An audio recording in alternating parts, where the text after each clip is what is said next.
Hello everyone, good morning. Welcome to JSI Foundation and Coaching Classes. Today we continue our topic Inverse Trigonometry Function. तो पिछले video में हमने inverse trigonometry के बारे में हल्का फुल्का जाना कि इनवर्स ट्रिग्नोमेट्री क्या है, इनवर्स क्या होगा, इनवर्स कैसे निकाला जाएगा, इनवर्स निकालने की कंडीशन क्या है, तो इसके बारे में हमने हल्का फुल्का थोड़ा सा जाना। तो अब इसके आगे हम आज कंटिन्यू करते हैं।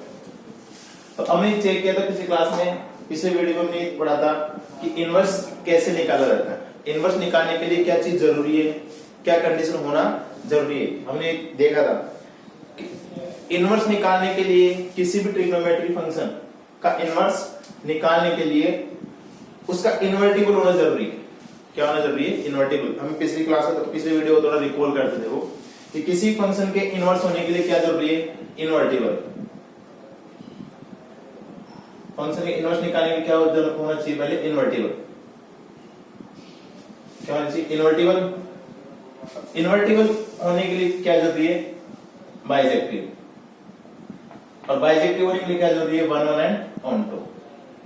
ये हम पिछले वीडियो में देख चुके हैं। 1 1 क्या होगा, ऑनटो क्या होगा, बाइजेक्टिव क्या होगा, इन्वर्टिबल, इन्वर्ट, ये सब क्या होते हैं। तो ये रिवर्स प्रोसेस होगी। देखो सबसे पहले फंक्शन में क्या होना जरूरी है? 1 1 एंड ऑनटो। अगर 1 1 एंड ऑनटो है, 1 1 एंड ऑनटो है तो फंक्शन क्या होगा? बाइजेक्टिव। अगर बाइजेक्टिव है तो इन्वर्टिबल है, और इन्वर्टिबल है तो फिर फंक्शन का क्या हो सकता है? इनवर्स निकाला जा सकता है, इनवर्स फाइंड आउट किया जा सकता है। ये हम पिछली वीडियो में बात कर चुके इसके बारे में। अब इसके आगे कंटिन्यू करें तो हम अपना ट्रिग्नोमेट्री फंक्शन है y equal to sin x,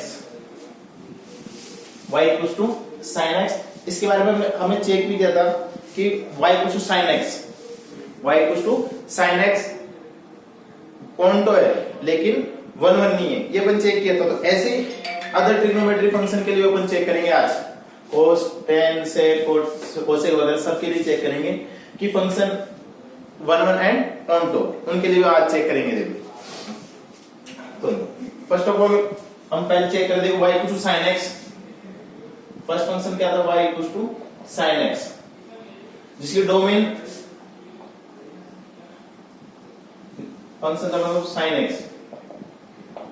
जिसकी डोमेन क्या थी? रियल नंबर, और रेंज क्या थी? -1 to 1 close interval, close interval -1 to 1 इसकी रेंज थी। इस रेंज और डोमेन में ये function sin x equals to y, ये क्या था? बाइजेक्टिव नहीं, नॉट बाइजेक्टिव। ये पढ़ चुके हैं।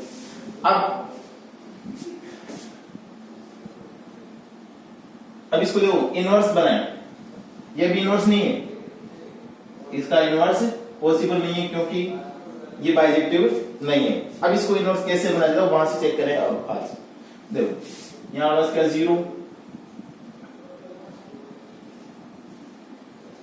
π/2 पाई 3π/2 -π/2 -π एंड सो ऑन। तो ये अपना साइन ग्राफ कुछ ऐसे ही थे, ये +1 और ये -1। साइन एक्स ग्राफ बनाए थे, साइन एक्स ग्राफ कुछ ऐसे ही था।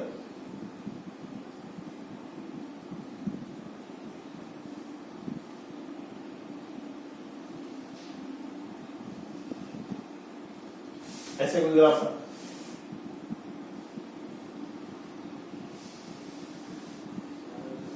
ये बस क्या साइन एक्स ग्राफ। तो ये जो साइन एक्स फंक्शन है ये 1 1 नहीं है, ऑनटो है, ठीक है, इस डोमेन और रेंज में। तो अब इसके डोमेन, इसको इनवर्स निकालने के लिए, इसका इनवर्स निकालने के लिए अपने क्या करना होगा? इसकी डोमेन और रेंज को क्या करना होगा? रिस्ट्रिक्ट करना होगा, बाउंड करना होगा, ठीक है। यानी अपने को पूरी ये जो पूरी रियल नंबर की जो अपने पास सीरीज है ये नहीं लेनी, ठीक। इनमें तो क्योंकि 1 1 ऑनटो है, बाइजेक्टिव नहीं है, तो अपने को क्या करना होगा? एक फिक्स रेंज लेनी होगी, फिक्स रेंज जिसके अंदर ये 1 1 हो जाए, क्योंकि ऑनटो तो ऑलरेडी है साइन फंक्शन या ट्रिग्नोमेट्रिक फंक्शन जो भी है वो ऑनटो है, लेकिन अपने को क्या चाहिए? इसको 1 1 और बनाना है, तभी बाइजेक्टिव होगा, फिर तभी उसका इनवर्स पॉसिबल होगा। तो इसके लिए देखो अपन ये -π/2 से लेकर π/2 को ग्राफ को चेक करो। देखो यहां से और यहां तक इस ग्राफ में देखिए, इस एरिया को देखो माइनस पाई बाय 2 से प्लस पाई बाय 2। तो देखो इसको 1 1 क्या होगा कि x की एक वैल्यू के लिए y की एक वैल्यू होनी चाहिए, यानी x की एक वैल्यू के लिए y की सेम वैल्यूज या दो वैल्यूज नहीं होनी चाहिए, ठीक है। अगर x के कोई भी दो पॉइंट ले, x के कोई भी दो पॉइंट ले तो उन दोनों पॉइंट पर y की एक सेम वैल्यू नहीं होनी चाहिए। जैसे मैंने यहां पर एक ये x1 पॉइंट ले, ये x2 पॉइंट ले, इधर ये x3 पॉइंट ले, तो इन तीनों पॉइंट के लिए देखो y की वैल्यू चेक करें। तो ये x1, तो इस पे देखो यहां पर ये y की वैल्यू आ रही है, इधर x2, यहां पर ये y2 वैल्यू आ रही है, और यहां से x3, इसके लिए देखो ये अलग वैल्यू आ रही है। तो इन तीनों के लिए देखो, तीनों x के लिए, ये तीनों x की वैल्यू के लिए y की अलग अलग वैल्यू आ रही है। तो यानी फंक्शन 1 1 है किस रेंज में, माइनस पाई बाय 2 से प्लस पाई बाय 2। इसमें देखो प्रत्येक x के लिए y की अलग वैल्यू आ रही है, इधर भी चेक कर सकते हैं अपन, ये देखो तो अलग अलग वैल्यू आ रही है। तो ये फंक्शन क्या हो गया 1 1। लेकिन ये पूरे इस पूरे डोमेन या रेंज के अंदर ये फंक्शन 1 1 नहीं है, क्योंकि वहां पर वैल्यू रिपीट हो रही है। जब यहां से आगे जाएंगे माइनस 5 बाय 2 के प्लस वापस 1 आ रहा है, और इधर माइनस 5 बाय 2 वापस से माइनस 1 आ रहा है, तो वैल्यूज रिपीट हो रही है ना। फिर x की दो अलग वैल्यू क्योंकि y की सेम वैल्यू आ रही है, तो ये फंक्शन उसके लिए क्या होगा 1 1 नहीं होगा। लेकिन इस माइनस पाई बाय 2 से लेके प्लस पाई बाय 2 इस रेंज के अंदर ये फंक्शन क्या हो रहा है 1 1, क्या हो रहा है 1 1। तो अपन इस sin x का y sin x इस फंक्शन का इनवर्स इसी रेंज माइनस पाई बाय 2 से प्लस पाई बाय 2 के बीच में निकालेंगे। तो माइनस पाई बाय 2 से प्लस पाई बाय 2, इसमें देखो ये ग्राफ, तो ये फंक्शन 1 1 भी है, और ऑन तो ऑलरेडी था ही, ऑन तो पहले था ही, अपन चेक कर लेगा। तो ये फंक्शन क्या हो गया 1 1 भी होगा और ऑन तो हो गया, और 1 1 और ऑन तो हो गया, तो फंक्शन क्या हो जाएगा फिर बाइजेक्टिव। तो इसको देखो कैसे शो करेंगे, तो साइन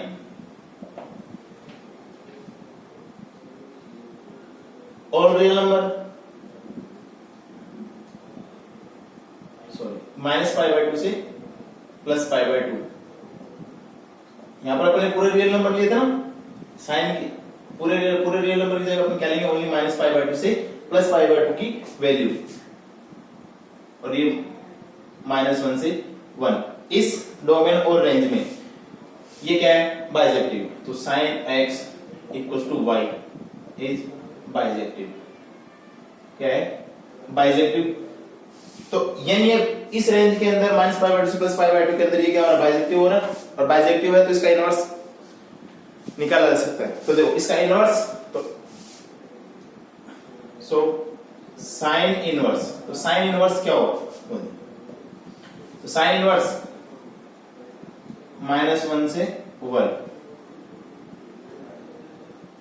और इसकी रेंज क्या हो जाएगी माइनस पाई बाय 2 से प्लस पाई बाय 2। इसमें क्या होगा ये इनवर्स, इसका इनवर्स निकाला जा सकता है इस रेंज के लिए। भी क्या हो जाएगा sine inverse x, sorry sine inverse y equals to x।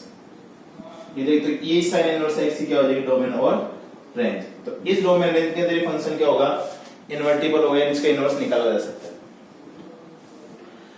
तो देखो हाँ एक चीज अपन देखो, प्रतिलोम फलन इनवर्स फंक्शन अपन ने पढ़ा था फर्स्ट एक्सरसाइज, पढ़ा है फर्स्ट एक्सरसाइज में। तो इनवर्स फंक्शन क्या होगा कि जिसमें देखो जो फंक्शन अपना मेन फंक्शन है उसकी डोमेन और रेंज क्या हो जाएगी चेन। तो इसकी जो रेंज है वो इसमें क्या बन जाएगी डोमेन, और जो इसकी डोमेन है वो क्या बन जाएगी इसकी रेंज बन जाएगी, ये ध्यान रखना, ठीक है। तो ये sine inverse minus close interval minus 1 से 1 pi by minus pi by 2 से पाई बाय 2, ये क्या हो गया इसका इनवर्स, ठीक है। तो ये क्या करना है ध्यान रखना, ये अपन डायरेक्ट टेबल बना सकते हैं, ध्यान रखना अपन निकाल रहे इसको कैसे आ रही है minus pi by 2 plus pi by 2, तो इसको अपने ध्यान रखना। तो हो गई साइन इनवर्स की बात। हाँ अब एक चीज देखो, किसी के दिमाग में आपने सर आपने ये वाला इंटरवल माइनस पाई बाय 2 से प्लस पाई बाय 2 ये वाला इंटरवल लिया, तो इसके आगे वाला ये वाला इंटरवल भी इस इंटरवल में तो ये फंक्शन 1 1 एंड 2 है, प्लस पाई बाय 2 से 3 पाई बाय 2 प्लस पाई बाय 2 से 3 पाई बाय 2 इस वाले इंटरवल में तो ये 1 1 और 1 हो रहा है। तो यहाँ पर तो बाइजेक्टिव है नहीं, अपने ये इंटरवल क्यों नहीं लिया, अगर इस ये माइंड में ये बात आ रही हो कि यहाँ पर ये इंटरवल है, इसमें भी तो 1 1 है, इधर वाले इस इंटरवल में भी तो 1 1 होगा, और आगे भी और इंटरवल में क्या हो रहा है 1 1 हो रहा है। तो अपन यही इंटरवल क्यों कंसीडर कर रहे हैं, -π/2 से +π/2 वाला यही इंटरवल क्यों ले रहे हैं, इसी में अपन इनवर्स क्यों फाइंड आउट कर रहे हैं। तो इसके लिए देखो कि जब ये इनवर्स ट्रिग्नोमेट्री, अपने इनवर्स ट्रिग्नोमेट्री, ये इनवर्स ट्रिग्नोमेट्री कॉन्सेप्ट डिजाइन किया गया, ये इनवर्स ट्रिग्नोमेट्री बनाई गई, तब इसी -π/2 से +π/2 वाले इस इंटरवल को क्या किया गया, इसमें कंसीडर किया गया। यही -π/2 से +π/2 ये रेंज पूरे वर्ल्ड वाइड फॉलो की जाती है, इसलिए इसको अपन बोलते हैं रेंज, नहीं बोलेंगे क्या बोलेंगे, प्रिंसिपल रेंज। इसको अपन रेंज नहीं बोलेंगे, क्या बोलेंगे, प्रिंसिपल रेंज। क्या बोलेंगे, प्रिंसिपल रेंज। ठीक है, तो ये क्या लेंगे अपन, ये वाला इंटरवल, यानी अपने को वो इंटरवल लेना है जो पूरे वर्ल्ड वाइड फॉलो किया जाएगा। ठीक है, तो ये प्रिंसिपल रेंज होगा। तो इसकी प्रिंसिपल रेंज क्या हो जाएगी, साइन इनवर्स की -π/2 से +π/2 डोमेन कर देगा -1 से 1 क्लोज इंटरवल। समझ में आया, गेट इट। अब नेक्स्ट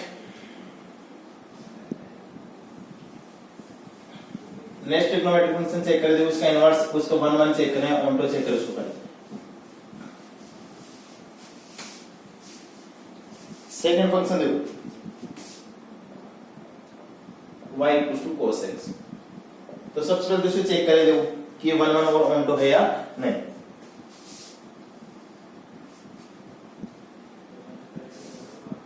तो क्या 0 π/2 पाई 3π/2 2π और आगे नहीं, then -π/2 -π -3π/2 एंड सो ऑन। तो देखो साइन का ग्राफ बनाए, सॉरी कॉस का ग्राफ बनाए, -1 और ये +1।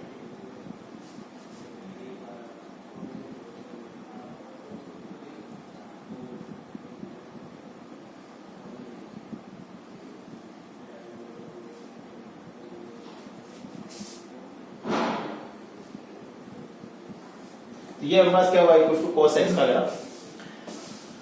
तो देखो हाँ, cos x की अपन डोमेन और रेंज, इसकी डोमेन देखो, cos की डोमेन क्या हो जाएगी, वो रियल नंबर और रियल नंबर, और रेंज क्या हो जाएगी इसकी -1 to 1 क्लोज इंटरवल। तो cos की डोमेन रियल नंबर और रेंज क्या होगी क्लोज इंटरवल -1 to 1। ये पास क्या होगी इसकी डोमेन और रेंज।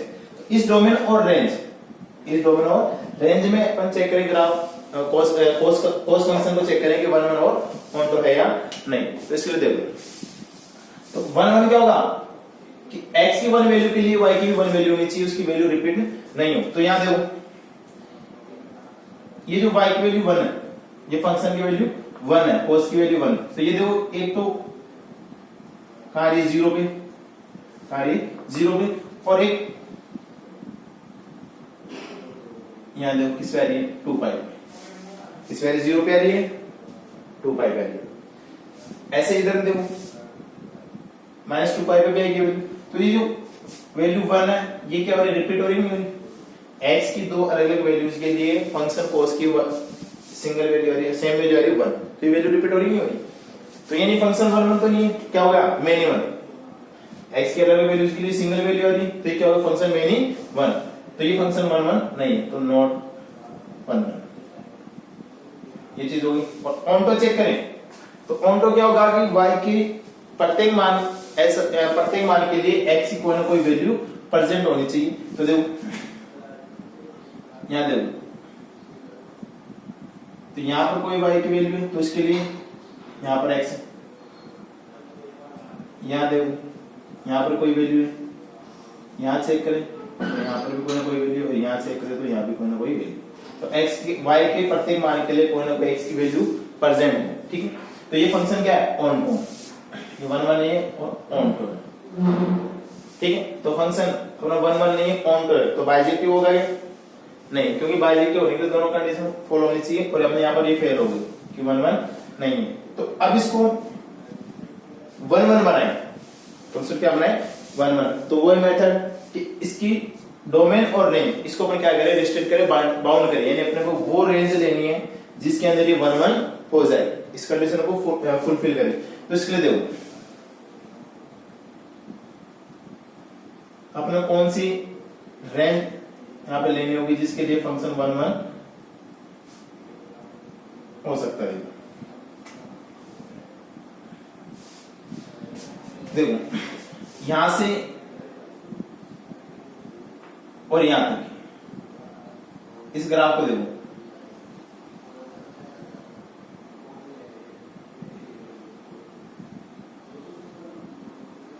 ये वाला देखो जिसको मैंने डायरेक्ट कर दिया, तो इस ग्राफ को चेक कर देखो, ये किससे 0 से पाई, 0 से पाई, इस रेंज में देखो ग्राफ 1 1 और ऑन है या नहीं। देखो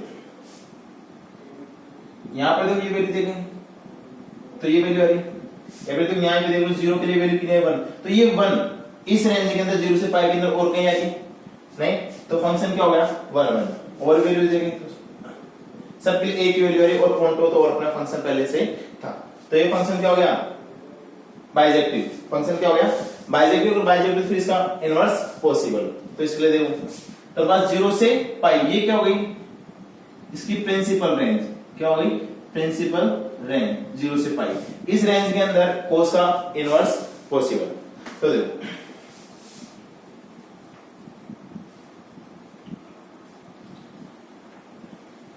तो कोस रियल, इसकी डोमेन क्या हुई रियल नंबर और क्लोज इंटरवल -1 से 1, कोस की क्या पास डोमेन और रेंज R2 क्लोज इंटरवल, इसमें बाइजेक्टिव नहीं है, cos x equals to y is not bijective in this range, bijective नहीं, तो इसके लिए देखो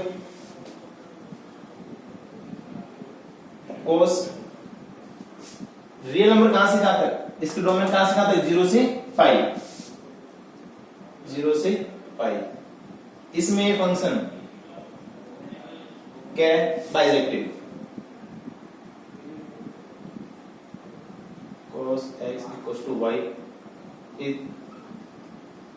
बाइजेक्टिव, है बाइजेक्टिव है फंक्शन, क्या है बाइजेक्टिव, और फंक्शन बाइजेक्टिव तो इसका इनवर्स पॉसिबल, तो इनवर्स देखो तो इसको अपन कह सकते हैं cos इनवर्स। अब इनवर्स में क्या हो जाएगा, कहां से -1 to 1 क्लोज इंटरवल -1 to 1 0 से पाई, इस डोमेन रेंज में फंक्शन क्या है इनवर्स, और इसका इनवर्स क्या हो जाएगा cos inverse y equals to x, ये क्या हो जाएगा फंक्शन जिसकी ये डोमेन और ये क्या हो जाएगी रेंज हो जाएगी, क्या हो जाएगी डोमेन और रेंज। तो समझ में आया, तो ये 0 से पाई ये क्या हो जाएगी इसकी प्रिंसिपल रेंज, इस 0 से पाई को अपन क्या बोलेंगे इसकी प्रिंसिपल रेंज, क्या है प्रिंसिपल रेंज, गेट इट, समझ में आया। तो अपने cos x और sin x के लिए चेक कर चुके कि फंक्शन 1 1 नहीं है, लेकिन ऑन और अपन इसको इसकी डोमेन रेंज को क्या किया अपने रिस्ट्रिक्ट किया, रिस्ट्रिक्ट करके अपन इसको इनवर्स निकाला, और इनवर्स निकालने के अपने इसको डोमेन और रेंज को रिस्ट्रिक्ट किया, जो अपने पास इसके डोमेन और रेंज है। अब देखो नेक्स्ट फंक्शन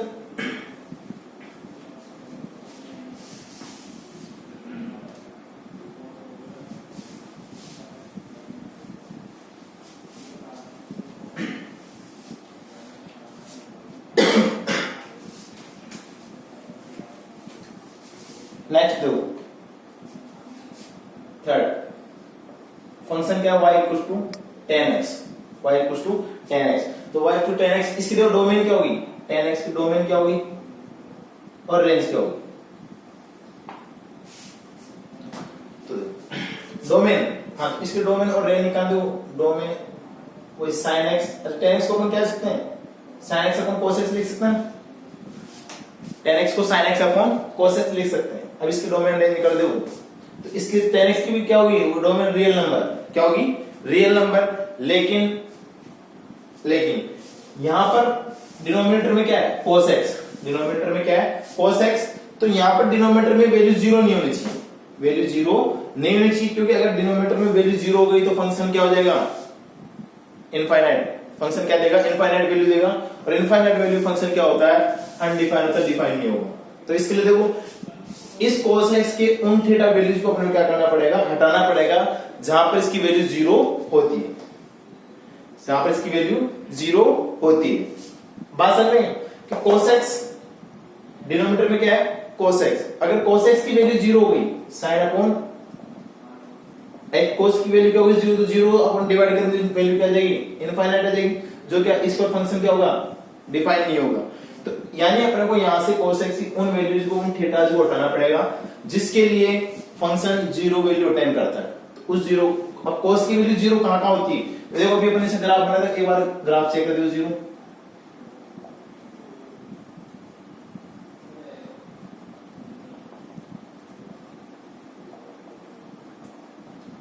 अरे इधर -π/2 -π -3π/2, तो ग्राफ कुछ ऐसा ही था,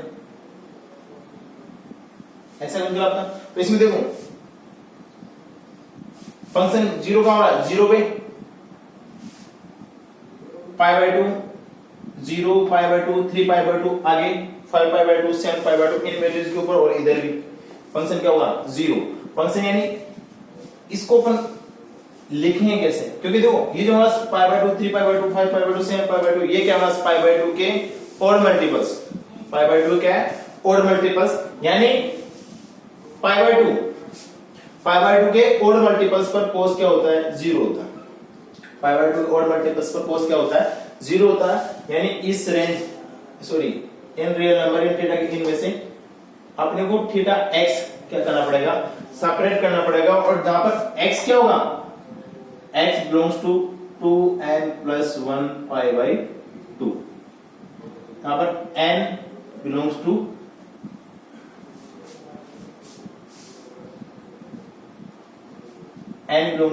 इंटीजर्स, ये चीज समझ में आएगी। 2n + 1 π/2 मतलब क्या होगा, 2n + 1 का मतलब क्या हो गया odd multiples of π/2, odd multiples पर और सॉरी π/2 के ओड मल्टीपल्स पर ये थीटा x क्या है जीरो हो रहा है, इसलिए इसको अपन क्या करेंगे रियल नंबर्स में सब्ट्रैक्ट करने पड़ेंगे, थीटा वैल्यूज को माइनस कर रहे हैं। अब इसकी रेंज 10x की रेंज क्या होगी,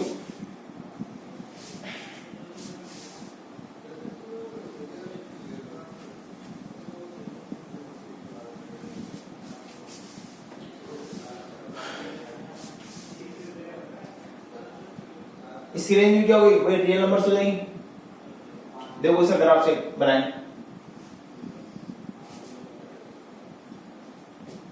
वैसे रेंज -∞ टू +∞ होगी, ठीक। तो अपन देखो इनमें से इनफाइनाइट वैल्यूज घटाने बचे क्या बस रियल नंबर्स, 0